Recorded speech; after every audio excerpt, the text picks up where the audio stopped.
ഹെൽപ്പും ഇല്ലാത്തത് കൊണ്ടുണ്ടാവുന്ന ചില പ്രശ്നങ്ങളാണ്. സദയം ക്ഷമിക്കുമല്ലോ. ഒരു വർഷം പിന്നിടുകയാണ് സസ്നേഹം ശ്രീലേഖ എന്ന എൻ്റെ ഈ യൂട്യൂബ് ചാനൽ തുടങ്ങിയിട്ട്.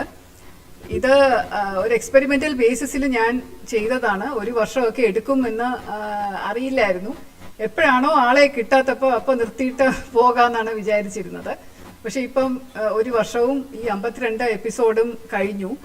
സാധാരണ മുടക്കം വരാതെ എല്ലാ ഞായറാഴ്ചയും രാവിലെ 6:15 അല്ലെങ്കിൽ 6:30 മണിക്ക് ഞാൻ ഒരു വീഡിയോ നിങ്ങൾക്ക് വേണ്ടി അപ്ലോഡ് ചെയ്യുമായിരുന്നു. ആദ്യത്തെ വീഡിയോ ഇട്ടത് ഞാൻ ഫെബ്രുവരി 7-ാം തീയതി 2021, കഴിഞ്ഞ വർഷം ഫെബ്രുവരി 7-ാം തീയതിയാണ്. അതിനുശേഷം നാളെ ഒരു വർഷം 1ാം ആനിവേഴ്സറി തികയുകയാണ്.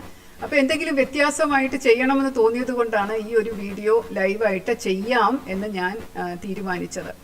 അപ്പോൾ ഇതിൻ്റെ കാരണം എന്ന് പറയുന്നത് എനിക്ക് ഉണ്ടായ ഒരു അനുഭവമാണ്. ഞാൻ താമസിയാതെ അതിനെക്കുറിച്ച് പറയാം. എത്ര പേരിപ്പോൾ എന്നോടൊപ്പം ഉണ്ട് എന്നുള്ളത് എനിക്കറിയില്ല.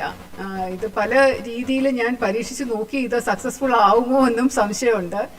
പക്ഷെ എന്നാലും നിങ്ങളുടെ മുന്നിൽ ഞാൻ വന്നിരിക്കുകയാണ്. ഒരു അത്യാവശ്യം ഒരു വളരെ റെലവൻ്റ് ആയിട്ടുള്ള, വളരെ പ്രസക്തമായിട്ടുള്ള ഒരു വിഷയം ചർച്ച ചെയ്യാമെന്ന് വിചാരിച്ചാണ് വന്നിരിക്കുന്നത്. പോലീസ് ഡിപ്പാർട്ട്മെൻറ്റിൽ 33.5 വർഷം സേവനം ചെയ്ത ഒരു വ്യക്തി എന്നുള്ള നിലയിൽ പോലീസ് ഡിപ്പാർട്ട്മെൻറ്റിനെ കുറിച്ച് കുറ്റം പറയുന്നത് എനിക്കിഷ്ടമില്ല. പോലീസ് ഡിപ്പാർട്ട്മെൻറ്റിലുള്ള ഓഫീസേഴ്സിനെ കുറിച്ചും എന്തെങ്കിലും മോശമായിട്ട് സംസാരിക്കുന്നതും എനിക്കിഷ്ടമില്ല. കാരണം നല്ലൊരു ഡിപ്പാർട്ട്മെൻ്റ് ആയിട്ട് ഞാൻ കണക്കാക്കിയിരുന്നതാണ്. ഞാൻ എൻ്റെ സേവനം വളരെയധികം വിലമതിക്കാത്തതാണ് എന്ന് കരുതിയിരുന്നതുമാണ്. കാരണം ജനങ്ങളെ സേവിക്കാൻ പറ്റിയ ഏറ്റവും നല്ല ഒരു അവസരമാണ് പോലീസ് വകുപ്പിൽ ജോലി ചെയ്യുക എന്ന് പറയുന്നത്. അപ്പോൾ അതിൽ അഭിമാനിച്ചിരുന്ന ഒരു വ്യക്തിയായിരുന്നു ഞാൻ. കുറച്ച് വൈകിയാണ്, ഞാൻ 26 വയസ്സിന് ശേഷമാണ് ഞാൻ പോലീസ് ഡിപ്പാർട്ട്മെൻറ്റിലേക്ക് വരുന്നതെങ്കിലും വളരെ സന്തോഷവും ചാരിതാർത്ഥ്യവും നിറഞ്ഞ ഒരു ജോലി ചെയ്തതായിട്ടുള്ള ഒരു എപ്പോഴും മനസ്സിലിങ്ങനെ തോന്നിക്കൊണ്ടിരുന്നു. ഇടയ്ക്ക് ഒരുപാട് ബുദ്ധിമുട്ടുകളും ചലഞ്ചുകളും ഒക്കെ വന്നിട്ടുണ്ടെങ്കിൽ പോലും അതൊന്നും കാര്യമായിട്ട് എന്നെ അഫക്റ്റ് ചെയ്യാൻ ഞാൻ അനുവദിച്ചിരുന്നില്ല. വീണ്ടും ജനസേവനം എന്നുള്ള ഒരു സമൂഹത്തെയും ജനത്തെയും സേവിക്കാൻ പറ്റിയ ഏറ്റവും നല്ല ഒരു മാർഗം എന്നുള്ള രീതിയിൽ മുന്നോട്ട് പോയിക്കൊണ്ടിരിക്കുകയായിരുന്നു. പക്ഷേ അടുത്ത കാലത്ത്, അതായത് ഡിസംബർ 11-ാം തീയതി സ്പെസിഫിക് ആയിട്ട് പറഞ്ഞു കഴിഞ്ഞാൽ, അന്നാണ് ഞാൻ ഒരു ഫേസ്ബുക്കിൽ ഒരു പോസ്റ്റ് ഇട്ടത്. എൻ്റെ ഫേസ്ബുക്കിനകത്ത് ഞാൻ ശംഖുമുഖം AC വളരെ മോശമായിട്ട് എന്നോട് സംസാരിച്ചതിനെ കുറിച്ച് ഞാനൊരു ഫേസ്ബുക്ക് പോസ്റ്റ് ഇട്ടു. ആ ഫേസ്ബുക്ക് പോസ്റ്റിനകത്ത് അയാൾ കൃത്യമായിട്ട് എന്താ പറഞ്ഞതെന്ന് ഞാൻ വിശദമാക്കിയിരുന്നില്ല. വളരെ വളരെ മോശത്തിലും ധാർഷ്ട്യത്തിലുമാണ് സംസാരിച്ചത്. ഞാൻ ഇന്ന വ്യക്തിയാണ് സംസാരിക്കുന്നത് എന്ന് പറഞ്ഞ് സ്വയം ഐഡന്റിഫൈ ചെയ്ത്, ശ്രീലേഖ റിട്ടയർഡ് IPS ഓഫീസറാണ്, DGP ആയിരുന്ന ആളാണ്, ഫയർഫോഴ്സിൽ നിന്ന് റിട്ടയർ ചെയ്തതാണ് എന്നൊക്കെ പറഞ്ഞ് സംസാരിച്ചിട്ടും അയാൾ അതിന് വേണ്ടിയിട്ടുള്ള ഒരു വനിതയോട്, ഒരു പോലീസ് ഉദ്യോഗസ്ഥ എന്നത് പോട്ടെ, ഒരു സ്ത്രീയോട് കാണിക്കേണ്ട ബഹുമാനം പോലും കാണിക്കാതെ, അല്ലെങ്കിൽ ഒരു മര്യാദ പോലും കാണിക്കാതെ എന്നോട് ഇങ്ങോട്ട് ചാടിക്കയറാൻ വരികയായിരുന്നു ചെയ്തത്. എന്തിനാ ഇതുപോലുള്ള ആവശ്യമില്ലാത്ത കാര്യങ്ങൾ ഇടപെടുന്നത്? നാണമല്ലേ ഇതൊക്കെ, നാണക്കേടല്ലേ ഇതൊക്കെ എന്നൊക്കെയുള്ള മട്ടിൽ അയാൾ ഭയങ്കര മോശമായിട്ട് സംസാരിച്ചു. അപ്പോൾ അതിനുശേഷം ഞാൻ ADGPയെ വിളിച്ചു. അദ്ദേഹത്തിൻ്റെ അടുത്തുനിന്ന് വൈകുന്നേരമായിട്ടും റെസ്പോൺസ് ഒന്നും കിട്ടാത്തത് കൊണ്ട് ഞാൻ അന്ന് വൈകിട്ട് ഒരു 5:15-6 മണി അടുപ്പിച്ചാണ് ഈ ഫേസ്ബുക്ക് പോസ്റ്റ് ഞാൻ ഇട്ടത്. അതിനുശേഷം എന്നെ അത് കുറച്ച് വൈറലായി. എന്ത് നെഗറ്റീവായിട്ട് ഫേസ്ബുക്കിലൂടെ പബ്ലിഷ് ചെയ്താലും അത് വൈറലാവും. നല്ല എന്തെങ്കിലും കാര്യം ഇടുവാണെങ്കിൽ അത് ചുട്ടിക്കുട്ടി കളയും. എനിക്ക് ഫേസ്ബുക്കിൽ ഇപ്പോൾ 5000 ഫ്രണ്ട്സ് ഉണ്ട്. ഇനി കൂടുതൽ ഫ്രണ്ട്സിനെ ആഡ് ചെയ്യാൻ പറ്റാത്ത രീതിയിൽ ഫ്രണ്ട്സ് ഉണ്ട്. കുറേ അധികം ഫോളോവേഴ്സ് ഉണ്ട്. അപ്പോൾ അതുകൊണ്ട് അതെല്ലാവരും കാണും. കണ്ട് അത് എന്തെങ്കിലും വിവാദപരമായിട്ട് എന്തെങ്കിലും ചെയ്തു കഴിഞ്ഞാലാണല്ലോ എല്ലാവർക്കും താല്പര്യം. അപ്പോൾ അത് വൈറലാവും. അപ്പം അങ്ങനെ വൈറലായപ്പോഴാണ് അതിനകത്തൊരു ഇടപെടലുണ്ടായി. DGP എന്നെ വിളിക്കുകയും, ADGP പിന്നെ വിളിച്ച് അദ്ദേഹം ലീവിലായിരുന്നു, അതുകൊണ്ടാണ് ഫോൺ എടുക്കാൻ പറ്റാത്തതെന്ന് പറയുകയും, പിന്നീട് ഞാൻ എനിക്ക് വേണ്ടിയിട്ടല്ല, എൻ്റെ കാര്യം പറയാൻ വേണ്ടിയിട്ടല്ല ഞാൻ AC ശംഖുമുഖത്തെ വിളിച്ചത്. ഒരു സ്ത്രീ എന്നെ വിളിച്ച് കരഞ്ഞുകൊണ്ട് പറയുന്നത് കൊണ്ട് മാത്രം ചെയ്തതാണ്. വളരെയധികം ബുദ്ധിമുട്ട് അനുഭവിക്കുന്നതായിട്ട് എനിക്ക് തോന്നി ഫോണിൽ കൂടെ. എനിക്കറിയില്ല, ഞാൻ കണ്ടിട്ട് പോലുമില്ല. ലിജി യേശുദാസ് എന്ന് പേരുള്ള വലിയ തുറയിൽ താമസിക്കുന്ന ഒരു ലേഡി, അവരുടെ ഭർത്താവ് അവശനിലയിൽ കിടക്കുകയാണ്. ഒരു കുഞ്ഞുണ്ട്. 13-14 വർഷമായിട്ട് താമസിക്കുന്ന ഭർത്താവിൻ്റെ വീട്ടിൽ നിന്ന് പെട്ടെന്ന് ഒരു ദിവസം ഇറക്കി വിടാനായിട്ട് ഭർത്താവിൻ്റെ അച്ഛനമ്മമാർ ചേർന്ന് കഴിഞ്ഞ 1.5 വർഷമായിട്ട് തുനിഞ്ഞുകൊണ്ടിരിക്കുകയാണ്. ഇടയ്ക്കിടയ്ക്ക് വന്ന് ബഹളം ഉണ്ടാക്കും, വീട്ടിലുള്ള സകല സാധനങ്ങളും എറിഞ്ഞ് പൊട്ടിക്കും, അവരെ ശാരീരികമായിട്ട് ഉപദ്രവിക്കും, കുഞ്ഞിനെ ഉപദ്രവിക്കും, ഇറങ്ങി പോടി എന്ന് പറയും. കാരണം ഇവർക്കൊരു ജോലിയുണ്ട്. പക്ഷേ ഈ ജോലി വളരെ തുച്ഛമായ ശമ്പളം വാങ്ങിക്കുന്ന ജോലി ആയതുകൊണ്ട് എനിക്ക് വേറെ സ്ഥലത്ത് താമസിക്കാനും ഭർത്താവിൻ്റെ മരുന്നിനും കുഞ്ഞിൻ്റെ പഠിത്തവും എല്ലാം കൂടെ ചെയ്യാൻ പറ്റില്ല. അതുകൊണ്ട് വീട്ടിൽ നിന്ന് ഒഴിഞ്ഞു പോകാൻ പറ്റില്ല എന്ന് പറഞ്ഞ് അവർ നിരന്തരം പോലീസ് സ്റ്റേഷനുകളിലും ഒക്കെ കയറി ഇറങ്ങുന്നുണ്ട്. കൊടുക്കാവുന്ന എല്ലായിടത്തും അവർ പരാതി കൊടുത്തു എന്നാണ് പറയുന്നത്. DGP ഓഫീസിൽ, മുഖ്യമന്ത്രിയുടെ ഓഫീസിൽ, വനിതാ കമ്മീഷൻ, വനിതാ സെൽ, അങ്ങനെ എല്ലായിടത്തും പരാതി കൊടുത്തു. പക്ഷെ എല്ലായിടത്തുനിന്നും അവർക്ക് ഒരു നെഗറ്റീവായിട്ടുള്ള അനുഭവമാണ് ഉണ്ടാവുന്നത്. കൂടാതെ വലിയതുറ പോലീസ് സ്റ്റേഷനിൽ നിന്ന് ഇടയ്ക്കിടയ്ക്ക് അവരെ വിളിച്ച് വരുത്തി ജോലി ചെയ്യാൻ സമ്മതിക്കാതെ രാവിലെ തൊട്ട് വൈകിട്ട് വരെ കാർഷിക നിർത്തുകയും, എന്നാൽ അവരുടെ ഭർത്താവിന്റെ മാതാപിതാക്കൾ വന്നു കഴിഞ്ഞാൽ അവരെ വളരെ ബഹുമാനത്തോടു കൂടി അകത്ത് വിളിച്ചിരുത്തി ചായ കൊടുക്കുകയും സൽക്കരിക്കുകയും ചെയ്യും. അപ്പോൾ അതിന്റെ കാരണം എന്ന് പറയുന്നത് അവർക്ക് രണ്ടുപേർക്കും രാഷ്ട്രീയമായിട്ട് പിടിപാടുണ്ട്. അതുകൊണ്ടാണ് അവരെ ഇത്രയധികം പോലീസ് സഹായിക്കുന്നതും. എനിക്ക് അതുപോലെ പറയാനും ചോദിക്കാനും ആരും ഇല്ലാത്തത് കൊണ്ടാണ് എന്നെ ഇട്ട് ഉപദ്രവിക്കുന്നത്. അപ്പം ജോലിക്ക് പോലും ശരിക്കും പോകാൻ പറ്റാതെ അങ്ങനെ ഹരാസ്മെന്റ് സഹിക്കാൻ വയ്യാതെ ഒരു ദിവസം ഒരു ആത്മഹത്യക്ക് ശ്രമിച്ചു.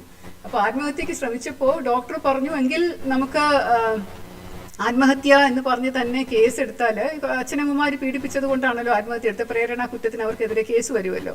അതുകൊണ്ട് പോലീസിനെ റിപ്പോർട്ട് കൊടുക്കാമെന്ന് പറഞ്ഞ് മെഡിക്കൽ ലീഗൽ കേസാക്കി പോലീസിന് റിപ്പോർട്ട് കൊടുത്തപ്പോൾ പോലീസുകാർ വന്ന് ഇവരെ ഭീഷണിപ്പെടുത്തി, നിങ്ങൾ ആത്മഹത്യക്ക് ശ്രമം നടത്തിയാൽ നിങ്ങൾക്കെതിരെ കേസെടുക്കും, മര്യാദയ്ക്ക് ഡിസ്ചാർജ് വാങ്ങിച്ച് പൊക്കോണം, നാളെ തന്നെ ആശുപത്രി പോലീസ് സ്റ്റേഷനിൽ വരണം എന്ന് പറഞ്ഞ് വീണ്ടും ഭീഷണിയായപ്പോഴാണ് അവർക്ക് അതിനും രക്ഷയില്ല എന്ന് മനസ്സിലായി. അവസാനം വനിതാ സെല്ലിൽ നിന്ന് അവർക്ക് വളരെ മോശമായിട്ടൊരു പെരുമാറ്റമുണ്ടായി. CA അവരെ വളരെ മോശമായ രീതിയിൽ പറഞ്ഞു, എന്തോ ഭർത്താവ് കിടക്കുന്ന സൗകര്യമായില്ലേ എന്നൊക്കെയുള്ള രീതിയിൽ ചോദിച്ചു. അപ്പൊ അതുകൊണ്ടാണ് അവരെന്നെ വിളിക്കുന്നത്. അവർ ഭയങ്കരമായിട്ട് കരയുന്നുണ്ടായിരുന്നു. അപ്പൊ ഞാൻ പറഞ്ഞു, ശരി, അപ്പൊ ഇതുപോലെ എന്നെ വിരമിച്ച് കഴിഞ്ഞാൽ എന്നെ വിളിക്കുന്ന ആൾക്കാരോട് ഞാൻ പറയാറുണ്ട്, ഞാനിപ്പോ സർവീസിലില്ല, അതുകൊണ്ട് എനിക്കൊന്നും ചെയ്യാൻ പറ്റില്ല എന്നൊക്കെ പറയാറുണ്ട്. പക്ഷേ ഇവരുടെ ഈ സങ്കടവും കരച്ചിലും കേട്ടപ്പോൾ എനിക്ക് അങ്ങ് ഒഴിഞ്ഞു കളയാൻ തോന്നിയില്ല. ഒന്നുമില്ലെങ്കിൽ ഒരു സ്ത്രീയല്ലേ, പാവം, ഒരു നിസ്സഹായയല്ലേ. അപ്പൊ ഏതെങ്കിലും രീതിയിൽ എനിക്ക് സഹായിക്കാൻ പറ്റുമെങ്കിൽ ഞാൻ ചെയ്യാമെന്ന് വെച്ചാൽ സാധാരണ ചെയ്യാറുള്ളത് പോലെ പോലീസ് സ്റ്റേഷൻ ഇപ്പോൾ സർക്കിൾ ഇൻസ്പെക്ടർമാരാണല്ലോ SHO. അപ്പൊ അതിനേക്കാളും മുകളിലുള്ളത് DYSP ആണ്, AC ആണ്. അപ്പൊ ശംഖുമുഖം ACയെ ഞാൻ വിളിച്ച് പറയാം എന്ന് പറഞ്ഞ്, അപ്പൊ അവര് ശരി മാഡം താങ്ക് യു എന്ന് പറഞ്ഞ് ഫോൺ വെച്ചു. അവർ പോലീസ് സ്റ്റേഷനിൽ നിൽക്കുകയാണ്. അപ്പൊ രാവിലെ തൊട്ട് ഞാൻ AC ശംഖുമുഖത്തിന് വിളിച്ചപ്പോഴാണ് എനിക്കിങ്ങനെ ഒരു ദുരനുഭവം ഉണ്ടായത്. അപ്പൊ AC ശംഖുമുഖത്തിനും തീർച്ചയായിട്ടും ഇമ്മീഡിയറ്റ് ആയിട്ടും മനസ്സിലായിട്ടുണ്ടാവണം. ഞാൻ ഈ പേര് പറഞ്ഞപ്പോൾ തന്നെ രാഷ്ട്രീയക്കാരിടപെട്ട, അച്ഛനമ്മമാർക്ക് വേണ്ടി ഇടപെട്ട കേസാണ്, അപ്പൊ ഇവളെ പ്രോത്സാഹിപ്പിക്കേണ്ട കാര്യമില്ല എന്ന് മനസ്സിലാക്കി. കൂടാതെ ഒരു വിരമിച്ച ഒരു സ്ത്രീ വിളിക്കുന്നു എന്നുള്ള രീതിയിലാണ് അയാളെ വളരെ മോശമായിട്ട് എന്നോട് സംസാരിക്കുകയും, നാണമില്ല ഇതിനകത്തൊക്കെ ഇടപെടാൻ, നിങ്ങൾക്ക് മിണ്ടാതിരുന്നൂടെ എന്നൊക്കെയുള്ള മട്ടിൽ എന്നോട് ചോദിക്കുകയൊക്കെ ചെയ്തത്. പക്ഷേ DGP വിളിച്ച ഫേസ്ബുക്ക് പോസ്റ്റിന് ശേഷം DGP വിളിച്ച് എന്നോട് സംസാരിച്ച ശേഷം ഈ അച്ഛനമ്മമാർക്കെതിരെ, അതായത് ഈ ലിജിയുടെ ഭർത്താവിന്റെ അച്ഛനമ്മമാർക്കെതിരെ കേസെടുക്കുകയും അവർക്ക് താൽക്കാലികമായ ഒരു പോംവഴി ഉണ്ടാവുകയും ചെയ്തു. അപ്പൊ അന്ന് തന്നെ രാത്രിയിൽ ഈ കാര്യം അറിഞ്ഞപ്പോ ഞാൻ എൻ്റെ ആ ഫേസ്ബുക്ക് കുറിപ്പിന്റെ തന്നെ അനുബന്ധമായിട്ട് ചേർത്തു.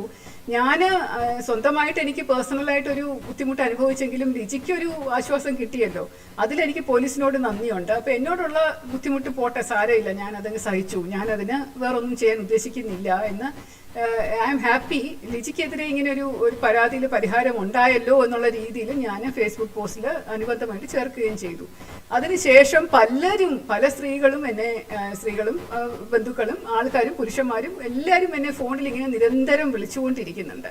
അപ്പോൾ സർവീസിൽ ഇരുന്നപ്പോൾ ഒരുപാട് പേരെന്നെ വിളിക്കുമായിരുന്നു. ഞാൻ പോലീസ് ഡിപ്പാർട്ട്മെന്റിലല്ലാതെ മറ്റ് ഡിപ്പാർട്ട്മെന്റുകളിൽ ഡെപ്യൂട്ടേഷന് ജോലി ചെയ്തുകൊണ്ടിരിക്കുമ്പോഴും പോലീസിന്റെ പല സ്റ്റേഷനിൽ നിന്ന് കിട്ടേണ്ട പല കാര്യങ്ങളും അവരെന്നോട് വിളിച്ച് സംസാരിക്കുകയും, അപ്പോഴൊക്കെ ഞാൻ സ്റ്റേഷനിൽ വിളിച്ച് പറയുമ്പോൾ നമ്മൾ ലോക്കൽ ലോ ആൻഡ് ഓർഡറിൽ ഒരു SP ആയിട്ടിരിക്കുമ്പോഴോ DIGയോ IGയോ ഒക്കെ ആയിട്ടിരിക്കുമ്പോഴോ ചെയ്യാൻ പറ്റുന്നത് പോലെ പോലീസ് ഡിപ്പാർട്ട്മെന്റിന്റെ പുറത്തിരിക്കുമ്പോൾ ജയിലിലോ ഫയർഫോഴ്സിലോ അല്ലെങ്കിൽ പൊതുമേഖലാ സ്ഥാപനങ്ങളിലോ അഡ്മിനിസ്ട്രേഷൻ വകുപ്പിലോ ഒക്കെ ഇരിക്കുമ്പോൾ പറ്റില്ല. പക്ഷെ എന്നാലും അവരനുസരിക്കും, ചെയ്യാമെന്ന് പറയും, ഒന്നുമില്ലെങ്കിൽ മര്യാദയ്ക്ക് സംസാരിക്കുമെങ്കിലും ചെയ്യും.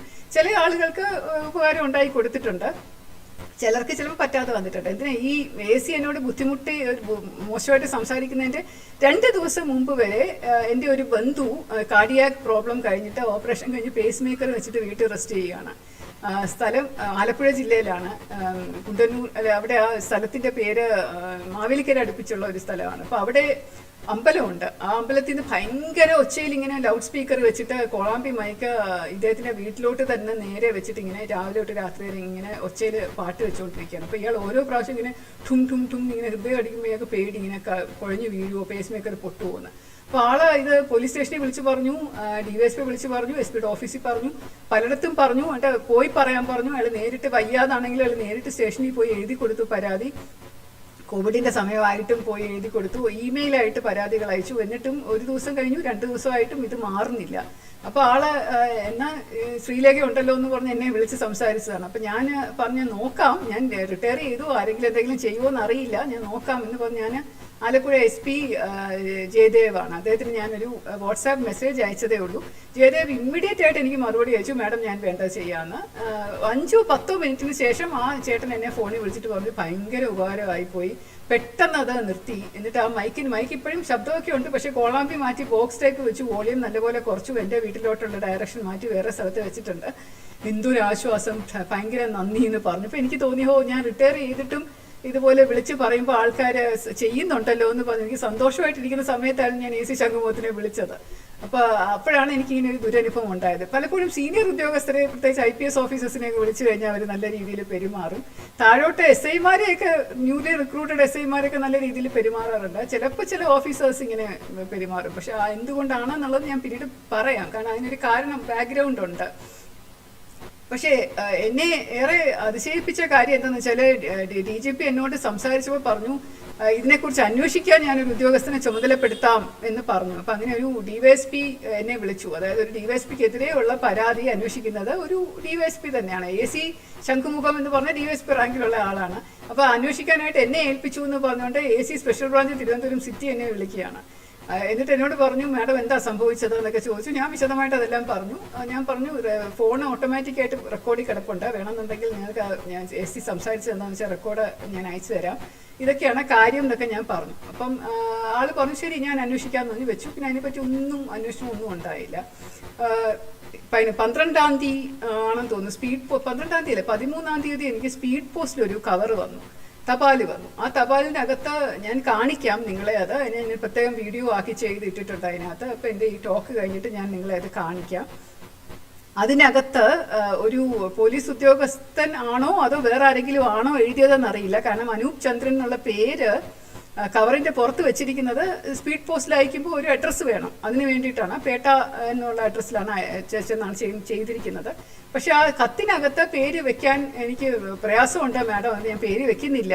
പക്ഷെ വളരെ മോശമായിട്ട് മാഡത്തിനെ പറ്റി ഒരു ഇൻസ്പെക്ടർ അയാളുടെ വാട്സാപ്പ് ഗ്രൂപ്പിൽ, അതായത് ഒരു ഇൻസ്പെക്ടർമാർക്ക് അവരുടെ ബാച്ചായിട്ട് വാട്സാപ്പ് ഗ്രൂപ്പുകളുണ്ട്. അപ്പോൾ 39 റോയൽസ് എന്നോ മറ്റോ പറഞ്ഞ ഇൻസ്പെക്ടർ ഓഫ് പോലീസിൻ്റെ വാട്സാപ്പ് ഗ്രൂപ്പിനകത്ത് പേട്ട ഇൻസ്പെക്ടറായ SHO ആയ ആള് മാഡത്തിനെ കുറിച്ച് ഇട്ടിരിക്കുന്ന വാട്സാപ്പ് ചാറ്റുകൾ ഭയങ്കര ദുസ്സഹമാണ്, സഹിക്കാൻ പറ്റത്തില്ല. അതുകൊണ്ട് അതിനെതിരെ മാഡത്തിന് എന്തെങ്കിലും ചെയ്യാൻ പറ്റുന്ന ചെയ്യണം. ഇത് വായിച്ചിട്ട് എനിക്ക് തന്നെ വല്ലാതെ തോന്നുന്നു, വളരെ മോശമായിട്ട് തോന്നുന്നുണ്ട്. ഇങ്ങനെ ഒരാൾ സംസാരിക്കാവോ, അത് ഒരു പോലീസ് ഓഫീസർ എന്ന് പറഞ്ഞ് എഴുതിയിരിക്കുന്നു. അപ്പോൾ ഞാൻ വായിച്ചു നോക്കി, അത് കണ്ടപ്പം എനിക്കത് വരില്ല, അതുകൊണ്ട് നിങ്ങളത് വായിച്ച് കേൾപ്പിക്കാൻ പറ്റില്ല. അതുപോലുള്ള തെറിവാക്കുകളൊന്നും എനിക്ക് പറയാൻ പറ്റാത്തത് കൊണ്ട് ഞാനത് അനുബന്ധമായിട്ട് ചേർത്തിട്ടുണ്ട്, നിങ്ങൾക്ക് തന്നെ അത് വായിക്കാം. പക്ഷേ ഇതെന്താണെന്ന് വെച്ചാൽ ഇത് കിട്ടിയപ്പോൾ തന്നെ എനിക്ക് മനസ്സിലായി. കാരണം അതിനകത്ത് വാട്സാപ്പ് ചാറ്റുകളിനകത്ത് പറഞ്ഞിരിക്കുന്ന സമയവും ഡേറ്റും 11-ാം തീയതി, ഡിസംബർ 11-ാം തീയതി തന്നെയാണ് ചെയ്തിരിക്കുന്നത്. അതായത് ഞാൻ ഫേസ്ബുക്ക് പോസ്റ്റ് ഇട്ട സമയം തന്നെയാണ്, 2 മണിക്കൂറിന് ശേഷം 7:10 മറ്റോ ആണ് ആദ്യത്തെ പോസ്റ്റ് വന്നിരിക്കുന്നത്, 7 മണിക്കെങ്ങാണ്ടാണ്. അപ്പം ഇത് വേറെ ആരും അറിഞ്ഞിരിക്കാൻ വഴിയില്ല. ഒരു പോലീസ് ഓഫീസർ മാത്രമേ ഇത് അറിഞ്ഞ് വാട്സാപ്പ് ഗ്രൂപ്പിലൂടെ പറയേണ്ട കാര്യമുള്ളൂ. കൂടാതെ ഒരു ക്ലോസ്ഡ് വാട്സാപ്പ് ഗ്രൂപ്പ് എന്ന് പറഞ്ഞ ഇൻസ്പെക്ടർ ഓഫ് പോലീസിന്റെ ക്ലോസ്ഡ് വാട്സാപ്പ് ഗ്രൂപ്പിൽ പ്രചരിച്ച ഈ കാര്യം ഒരു വ്യക്തിക്ക് കിട്ടേണ്ട കാര്യമില്ല. അപ്പോൾ അതിനകത്ത് തന്നെയുള്ള ഏതെങ്കിലും ഒരു പോലീസ് ഓഫീസർ തന്നെ ആയിരിക്കും പേര് വയ്ക്കാതെ സ്ക്രീൻഷോട്ട് എടുത്ത് എനിക്ക് അയച്ചിരിക്കുന്നത് എനിക്ക് മനസ്സിലായി. ഈ വിവരം ഞാൻ അപ്പം തന്നെ നേരത്തെ ഇത് അന്വേഷിക്കുന്നു എന്ന് പറഞ്ഞ് സ്പെഷ്യൽ ബ്രാഞ്ച് AC-യുടെ അടുത്ത് ഞാൻ വിളിച്ച് പറഞ്ഞു, ഇങ്ങനെ ഒരു കത്ത് വന്നിട്ടുണ്ട് എനിക്ക്, അതിനകത്ത് ഇതിനനുബന്ധമായിട്ട് ഒരു CA അതിനേക്കാളും മോശമായിട്ടുള്ള തെറി എനിക്കെതിരെ അയച്ചിട്ടുണ്ട്, അപ്പോൾ അതും കൂടെ ഒന്ന് അന്വേഷിക്കണം എന്ന് ഞാൻ പറഞ്ഞു. ആള് പറഞ്ഞാൽ മാഡം അത് അനോണിമസ് ആയിരിക്കാനാണ് സാധ്യത, അങ്ങനെയൊന്നും ആരും എഴുതുന്നൊന്നുമില്ല എന്ന് പറഞ്ഞു. ഞാൻ അയച്ചു തരാം, നോക്കുക, ഞാൻ വാട്സാപ്പിലൂടെ അയക്കാമെന്ന് ഞാൻ വാട്സാപ്പിലൂടെ അയച്ചു കൊടുത്തു. ഒന്നും ഇതുവരെ ഞാൻ കേട്ടിട്ടില്ല. ഇപ്പോൾ 2 മാസമാവുന്നു. അയാൾ എന്നെ തിരിച്ച് വിളിക്കുകയോ അതിൻ്റെ ഒറിജിനൽ രേഖ എൻ്റെ കയ്യിൽ നിന്ന് കളക്ട് ചെയ്യുകയോ എന്താണ് സംഭവം എന്ന് ചോദിക്കുകയോ ചെയ്തിട്ടില്ല. കൂടാതെ ഞാൻ ഈ കാര്യം 1 ദിവസം 2 ദിവസം ഞാൻ കാത്തിരുന്നു, ആൾ തിരിച്ച് വിളിക്കുമോ, ഇതിനകത്ത് ഞാൻ തുടർ നടപടികൾ എന്തെങ്കിലും ചെയ്യണോ എന്ന് വിചാരിച്ച്. കാരണം ഇതിനേക്കാൾ മോശമായിട്ട് എനിക്കെതിരെ ഒരുപാട് പേര് സംസാരിച്ചിട്ടുണ്ടെന്നുള്ളത് എനിക്കറിയാം. നാട്ടുകാരൊന്നുമല്ല, ജനങ്ങളുമല്ല, പോലീസ് ഡിപ്പാർട്ട്മെന്റിൽ തന്നെ ഉള്ളവരാണ്. ചിലപ്പോൾ സഹപ്രവർത്തകർ, ചിലപ്പം മുകളിലുള്ളവർ, ചിലപ്പോൾ താഴെയുള്ളവർ. അവരിങ്ങനെ ഇതുപോലെ വളരെ മോശമായിട്ട് സംസാരിക്കുകയും എഴുതുകയൊക്കെ ചെയ്യാറുണ്ട്. ചിലപ്പോൾ ഫോൺ വിളിക്കുമ്പോൾ ഇന്ന ഓഫീസിൽ നിന്നാണ് മറ്റേ ഓഫീസിൽ നിന്നാണെന്നൊക്കെ പറഞ്ഞ് പോലീസുകാരെ കണക്ട് ചെയ്ത് തരും. എടുക്കുമ്പം തെറികളായിരിക്കും കേൾക്കുന്നത്. എനിക്കറിയാം പോലീസ് ഓഫീസേഴ്സാണ് ചെയ്യുന്നത് എന്നുള്ളത്. ഇതൊക്കെ ഞാൻ അനുഭവിച്ചിട്ടുള്ളതായതുകൊണ്ട് എനിക്കിത് വലുതായിട്ട് അഫക്റ്റ് ചെയ്യണ്ടെന്ന് വിചാരിച്ചു. കാരണം എന്നോടൊരു സീനിയർ ഓഫീസർ പണ്ട് പറഞ്ഞിട്ടുണ്ട്, ശ്രീലേഖ, നമ്മളിലേക്ക് ആരെങ്കിലും ഒരാൾ കുറച്ച് ചാണകം വാരി എറിയുകയാണെന്ന് വിചാരിച്ചോ, നമ്മളങ്ങ് മാറിക്കളഞ്ഞാൽ പോരെ. അപ്പോൾ ആ ചാണകം എറിയുന്നയാളുടെ കയ്യിലല്ലേ അഴുക്ക് പറ്റുള്ളൂ, നമ്മുടെ ദേഹത്ത് പറ്റില്ലല്ലോ എന്ന് അദ്ദേഹം പറഞ്ഞിട്ടുള്ളത് കൊണ്ട് പലപ്പോഴും ഞാനത് മാറിക്കളയാനേ ശ്രമിച്ചിട്ടുള്ളൂ. ശരി, എനിക്കത് കൊള്ളണ്ട, ഞാനത് എടുക്കുന്നില്ല, നിങ്ങൾ തന്നെ വെച്ചോ എന്നുള്ള മട്ടിൽ ഞാൻ സ്വീകരിക്കാതെ ഇരിക്കുന്ന ഒരു മാനസികമായിട്ടുള്ള ഒരു തലത്തിലേക്ക് വന്നു. എങ്കിൽ പോലും ചിലപ്പോഴൊക്കെ എനിക്ക് തോന്നിയിട്ടുണ്ട്, ഞാൻ മാറുമ്പോൾ ആ ചെളി വന്ന് കൊള്ളുന്നത് ചിലപ്പോൾ എൻ്റെ പുറകിൽ നിൽക്കുന്ന ഒട്ടും അർഹിക്കാത്തവർക്കായിരിക്കും, എൻ്റെ കുടുംബാംഗങ്ങൾക്കായിരിക്കും ചിലപ്പോൾ അത് കൊള്ളുന്നത്, അല്ലെങ്കിൽ ചിലപ്പോൾ എൻ്റെ വളരെ അടുത്ത ഫ്രണ്ട്സിനായിരിക്കും. അപ്പം അങ്ങനെയുള്ള ഒരുപാട് പ്രശ്നങ്ങൾ ഉണ്ടാവുമല്ലോ എന്നുള്ളത് കൊണ്ടാണ് എപ്പോഴെങ്കിലും പ്രതികരിക്കണമല്ലോ എന്ന് ആലോചിച്ചിരിക്കുമ്പോൾ പലരും പറയും പോലീസ് ഡിപ്പാർട്ട്മെന്റിൽ ഇരുന്നു കൊണ്ട് പ്രതികരിക്കുന്നത് ശരിയല്ല എന്ന്. അത് കറക്റ്റാണ്, എനിക്കും തോന്നിയിട്ടുണ്ട്. കാരണം ഞാൻ ജോലി ചെയ്യുന്ന ഡിപ്പാർട്ട്മെന്റ് ആകുമ്പോൾ ആ ഡിപ്പാർട്ട്മെന്റിനെ കുറിച്ച് കുറ്റം പറഞ്ഞുകൊണ്ട് എനിക്ക് അതിനകത്ത് ഇന്ന് ജോലി ചെയ്യാൻ മനസ്സ് അനുവദിക്കില്ല, മനസ്സാക്ഷിക്ക് നിരക്കുന്നതല്ല. അത് എനിക്ക് ആത്മാർത്ഥതയുള്ള ഒരു ഡിപ്പാർട്ട്മെന്റ് എന്നുള്ള രീതിയിൽ അതിനോടങ്ങ് അലിഞ്ഞു ചേർന്നാൽ മാത്രമേ, തെറ്റുകളെല്ലാം മറന്നുകൊണ്ട് അതിനെ സ്നേഹിച്ചാൽ മാത്രമേ എനിക്ക് നന്നായിട്ടുള്ള പ്രവർത്തനം കാഴ്ചവെക്കാനാവുള്ളൂ എന്ന് വിശ്വാസമുള്ളതുകൊണ്ട് പോലീസ് ഡിപ്പാർട്ട്മെന്റിൽ ഇരുന്നു കൊണ്ട് ഒരിക്കലും ഞാൻ ആരെ പറ്റിയിട്ടും ഇതുപോലെയുള്ള സംഭവം ഉണ്ടായിട്ട് പോലും പ്രതികരിക്കാനോ ഒന്നും പോയിട്ടില്ല. ചിലപ്പോൾ പരാതികൾ എഴുതി അസോസിയേഷനൊക്കെ അയച്ചിട്ടുണ്ട്. ഞാൻ IPS അസോസിയേഷന് ഞാൻ 2-3 തവണ എനിക്കെതിരെ ഉണ്ടായിട്ടുള്ള പേഴ്സണൽ അറ്റാക്കിനെതിരെ പരാതി അയച്ചിട്ടുണ്ട്, ഒന്നും നടന്നിട്ടില്ല. ചിലപ്പോൾ എനിക്കെതിരെ അല്ല, മറ്റുള്ളവർക്കെതിരെ നടക്കുന്ന അതിക്രമങ്ങൾക്കും പോലീസ് അട്രോസിറ്റീസിനും എതിരെ ഞാൻ നിരന്തരം പരാതികൾ അയച്ചിട്ടുണ്ട്. പോലീസ് ഡിപ്പാർട്ട്മെന്റിലുള്ള ചില ഉദ്യോഗസ്ഥരുടെ ഒരുപാട് നല്ലവരുണ്ട്, അതിനകത്തുനിന്ന് ഒരു 20-25% ആൾക്കാർ വളരെ മോശം ആൾക്കാരുണ്ട്. അവരുടെയൊക്കെ പല പ്രവൃത്തികളും വൃത്തികേടുകളും കാണുമ്പോൾ ഞാൻ അതിനെതിരെ നടപടി ഉണ്ടാവണം എന്ന് പറഞ്ഞ് കത്തുകൾ എഴുതിയിട്ടുണ്ട്. പോലീസ് സ്റ്റേഷനുകളിലുള്ള 3-ാം മുറ കാണുമ്പോൾ പലപ്പോഴും ഞാൻ റിപ്പോർട്ട് എഴുതി കൊടുത്തിട്ടുണ്ട്. പക്ഷെ അതൊന്നും ഫലം കണ്ടിട്ടില്ല, കാര്യമായിട്ടൊന്നും ഉണ്ടാവില്ല അതിനകത്ത്. കാരണം ഇവരെ ഈ ചെയ്യുന്നവര്, ഈ വൃത്തികേടുകൾ കാണിക്കുന്നവർക്ക് നല്ല രാഷ്ട്രീയ പിടിപാടുള്ളവരാണ്. ഈ ശംഖുമുഖം AC തന്നെ വർഷങ്ങളായിട്ട് സംഘടനാ നേതാവാണ്, പോലീസ് അസോസിയേഷന്റെ ഓഫീസേഴ്സിന്റെ നേതാവാണ്, ആള് പ്രസിഡന്റാണ്, അല്ലെങ്കിൽ സെക്രട്ടറിയാണ്. അപ്പൊ അങ്ങനെ ആ ഒരു പദവി വെച്ചുകൊണ്ട് ഏറ്റവും നല്ല പോസ്റ്റ് വാങ്ങിച്ച് അതിലിരുന്നു കൊണ്ട് ജോലി ചെയ്യുന്ന ആളാണ്. അപ്പൊ ഈ സംഘടനാ നേതാക്കന്മാര് എന്ത് അറ്റം വരെയും സംഘടനയ്ക്ക് വേണ്ടി അല്ലെങ്കിൽ രാഷ്ട്രീയത്തിന് വേണ്ടി ചെയ്യുമല്ലോ. അപ്പൊ അതുകൊണ്ടാണ് ആ രാഷ്ട്രീയമായിട്ടുള്ള ഒരു രാഷ്ട്രീയക്കാരൻ വിളിച്ചു പറഞ്ഞപ്പോൾ അയാൾക്ക് അത് ചെയ്യേണ്ട ബാധ്യത വന്നത്. ന്യായവും നീതിയും എവിടെയാണോ നിൽക്കുന്നത് എന്നുള്ളത് പോലും നോക്കാൻ ഇതുപോലെയുള്ള ആൾക്കാർക്ക് പറ്റത്തില്ല. അപ്പൊ അതുകൊണ്ട് അവർക്ക് ആരെ വേണമെങ്കിലും തെറി വിളിക്കാം. DGP, സെർവിങ് DGP ആണെങ്കിലോ റിട്ടയർഡ് DGP ആണെങ്കിലോ തൊട്ട് ഇമ്മീഡിയറ്റ് സീനിയർ ഓഫീസർ ആണെങ്കിലും ആരെ വേണമെങ്കിലും അവർക്ക് ധാർഷ്ട്യത്തോടു കൂടിയും അഹങ്കാരത്തോടു കൂടിയും പെരുമാറുന്നതിന് അവർക്കൊരു ബുദ്ധിമുട്ടുമില്ല. കാരണം അവർക്കറിയാം അവർക്കെതിരെ ഒരു നടപടിയും ആരും എടുക്കാൻ പോണില്ല എന്നുള്ളത്. അപ്പൊ അതുകൊണ്ട് അത് അവരങ്ങനെ ചെയ്തു. പക്ഷേ അതിനെതിരെ പ്രതികരിച്ച എന്റെ കൂടെ ജോലി പോലും ചെയ്തിട്ടില്ലാത്ത, എന്നെ കണ്ടിട്ട് കൂടെ ഇല്ലാത്ത ഒരു ഇൻസ്പെക്ടർ, പേട്ട ഇൻസ്പെക്ടറുടെ തൊട്ട് മോളി വരുന്ന ഓഫീസറാണ് AC ശംഖുമുഖം. അതുകൊണ്ട് അയാൾക്ക് വിധേയത്വം കാണിക്കണ്ടേ. അയാൾ അതിന് വേണ്ടിയിട്ട് എനിക്കെതിരെ കുറെ തെറി, ആ തെറി പറയുന്നതിന്റെ ഉദ്ദേശം എന്താണെന്ന് എനിക്ക് ഇപ്പോഴും മനസ്സിലായിട്ടില്ല. അപ്പൊ അത് ഞാനിങ്ങനെ മറിച്ച് ഇപ്പൊ എന്നോടിങ്ങനെ ഈ തെറി വിളിക്കാൻ പ്രാപ്തരായിട്ടുള്ള ഒരു ഉദ്യോഗസ്ഥന്, ഒരു സർക്കിൾ ഇൻസ്പെക്ടർ, പോലീസ് സ്റ്റേഷന്റെ ചുമതലയുള്ള ഒരാൾ എന്നെ ഇത്തരം മോശമായ മ്ലേച്ഛമായ രീതിയിൽ തെറികൾ വിളിക്കാൻ പറ്റുന്ന ഒരാൾ നാട്ടുകാരോട് എങ്ങനെയായിരിക്കും സംസാരിക്കുക? അയാളുടെ മനസ്സിലൂടെ എന്തൊക്കെയായിരിക്കും ചിലപ്പോൾ പോവുക? അപ്പൊ അയാൾക്കെതിരെ എന്തെങ്കിലും ചെയ്യണ്ടേ, അയാളെ തിരുത്തെങ്കിലും വേണ്ടേ? ഇതുപോലുള്ള പോലീസ് ഉദ്യോഗസ്ഥന്മാര് സേനയ്ക്ക് ഭൂഷണമാണോ എന്ന് തന്നെ ചിന്തിച്ചുകൊണ്ട് ഞാൻ 2 ദിവസം എന്തെങ്കിലും നടക്കുമോ എന്ന് വിചാരിച്ച് കാത്തിരുന്നു. ഒന്നും നടക്കാത്തപ്പോൾ ഞാൻ ഇനി ഭാവിയിൽ ഇതിനെപ്പറ്റി എന്തുകൊണ്ട് മാഡം ആരോടും പറഞ്ഞില്ല എന്ന് ചോദ്യം വരുമോ എന്ന് വിചാരിച്ച് ഞാൻ DGPക്ക് ഒരു ഇമെയിൽ അയച്ചു.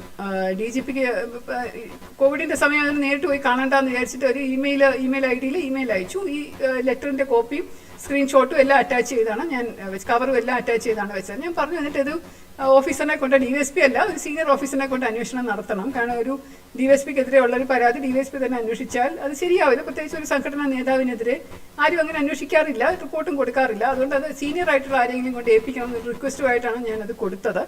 അതിനുശേഷവും 2 ദിവസം കഴിഞ്ഞിട്ട് എനിക്ക് ഇമെയിലിന് മറുപടിയും ഇല്ല. അത് കിട്ടിയതായിട്ട് ഒരു രക്ഷയില്ല. അപ്പൊ DGP എപ്പോഴും തിരക്കാണെന്നറിയാം, സംസ്ഥാനം മുഴുവൻ പോലീസിന്റെ ചുമതലയുള്ള ആളല്ലേ, ആൾക്ക് ഇതൊന്നും പേഴ്സണലായിട്ട് ശ്രദ്ധിക്കാൻ സമയം കണ്ട് കാണില്ല ചിലപ്പോൾ. അപ്പൊ അതുകൊണ്ട് ഞാൻ DGയുടെ ഓഫീസിൽ വിളിച്ച് ചോദിച്ചു, ഒന്ന് പറയാമോ DGPയുടെ അടുത്ത് ഞാൻ ഇങ്ങനെ ഒരു ഇമെയിൽ അയച്ചിട്ടുണ്ട്, അത് എന്തായി എന്നൊന്ന് ചോദിക്കാമോ എന്ന് ഞാൻ ചോദിച്ചു. അപ്പൊ CA പറഞ്ഞു, ശരി മാഡം ഞാൻ ചോദിക്കാമെന്ന് പറഞ്ഞു. അന്ന് തന്നെ എനിക്ക് തിരിച്ചൊരു മറുപടി ഇമെയിലിൽ വരികയും ചെയ്തു. ഇമെയിൽ കിട്ടിയിട്ടുണ്ട്. അന്വേഷിക്കാനായിട്ട് ഒരു SP റാങ്കിലുള്ള ഓഫീസറെ ഏൽപ്പിച്ചിട്ടുണ്ടായിരുന്നു. പക്ഷേ ഈ 2 മാസത്തോളം ആയിട്ട്, 2 മാസത്തോളം എന്ന് പറയാൻ പറ്റുള്ളൂ, ആയിട്ടും ആരാണ് ഈ SP എന്നോ എന്താണ് അയാൾ അന്വേഷിക്കുന്നതെന്നോ ഈ കത്തിന്റെ ഉറവിടം എന്താണെന്നോ കത്തിന്റെ നിന്ന് വാങ്ങിക്കാനോ ഒന്നിനും തയ്യാറായിട്ടില്ല. അപ്പോൾ ഒരു പെർട്ടിക്കുലർ ഫോൺ നമ്പറിൽ നിന്നാണ് ആ ഇൻസ്പെക്ടർ വാട്സാപ്പ് ഗ്രൂപ്പിൽ ചാറ്റ് ചെയ്തിരിക്കുന്നത്. ആളുടെ ഔദ്യോഗിക ഫോൺ നമ്പർ അല്ല, അത് അയാളുടെ പേഴ്സണൽ ഫോൺ നമ്പർ ആണെന്നാണ് തോന്നുന്നത്. അപ്പൊ അത് എടുത്ത് പരിശോധിച്ച് കഴിഞ്ഞാൽ അയാൾ ചെയ്താണോ അല്ലയോ എന്നുള്ളത് അറിയാൻ പറ്റുമല്ലോ. അപ്പൊ അതൊന്നും നോക്കാൻ ഇപ്പൊ പോലീസിന് സമയമില്ല, അവർക്ക് വേറെ കാര്യങ്ങളൊക്കെ നോക്കാനാണ് സമയം. അപ്പൊ അതുകൊണ്ട് 2 മാസത്തിനകം അവർക്കൊന്നും താല്പര്യമില്ല അന്വേഷിക്കാൻ. കാരണം ചിലപ്പം ആ CAയും സംഘടനാ പ്രവർത്തകനും ഒക്കെ ആയിരിക്കാം. അതുകൊണ്ടായിരിക്കാം അയാൾക്കും ഇതുപോലെ എന്നെ തെറി വിളിക്കാനായിട്ട് ഒരു പബ്ലിക് എന്ന് പറഞ്ഞു കഴിഞ്ഞാൽ അയാളുടെ തന്നെ സുഹൃത്ത് ബന്ധം എത്ര ഓഫീസേഴ്സ് ഉണ്ടാകും അതിനകത്ത് തെറി വിളിക്കുന്നത് പബ്ലിക് അല്ലേ, പ്രൈവറ്റ് ആയിട്ട് ചെയ്തതല്ലല്ലോ. അപ്പൊ അയാൾ ഈ ഒരു ഫോറത്തിലൂടെ എന്നെ തെറി വിളിച്ചതാണല്ലോ. അപ്പൊ അങ്ങനെ ചെയ്തിട്ട് ഇത്രയും നാളായിട്ടും മറുപടി ഇല്ലാത്തത് കൊണ്ടാണ് ഞാൻ ഈ വീഡിയോ ചെയ്ത് നിങ്ങളെ അത് അറിയിക്കണം എന്നുള്ള ഒരു തോന്നൽ എനിക്ക് മനസ്സിലുണ്ടായത്. പോലീസ് ഡിപ്പാർട്ട്മെന്റ് ഇന്ന് പിരിഞ്ഞു കഴിഞ്ഞാലും പോലീസിനെ കുറ്റം പറയാൻ പാടില്ല. ഇത്രയും നാള് ഉണ്ട ചോറല്ലേ, നാണമില്ലേ ഇത്രയും നാള് ശമ്പളം വാങ്ങിച്ചുകൊണ്ടിരുന്നിട്ട് പോലീസ് ഡിപ്പാർട്ട്മെന്റിൽ ആരെങ്കിലും കുറിച്ച് എന്തെങ്കിലും പറയാൻ, ഇതൊക്കെ അങ്ങ് വിട്ട് കളഞ്ഞൂടെ എന്ന് ചോദിക്കുന്നവരുണ്ടാവുന്നു എനിക്കറിയാം. പക്ഷെ ഞാൻ ഉണ്ട ചോറെന്ന് പറയുന്നത് പോലീസ് ഡിപ്പാർട്ട്മെന്റിന്റെ അല്ല. പോലീസ് ഡിപ്പാർട്ട്മെന്റിന് എവിടെ നിന്നാണ് കാശ് കിട്ടുന്നത്? ജനങ്ങളിൽ നിന്ന് പിരിക്കാറുണ്ട്.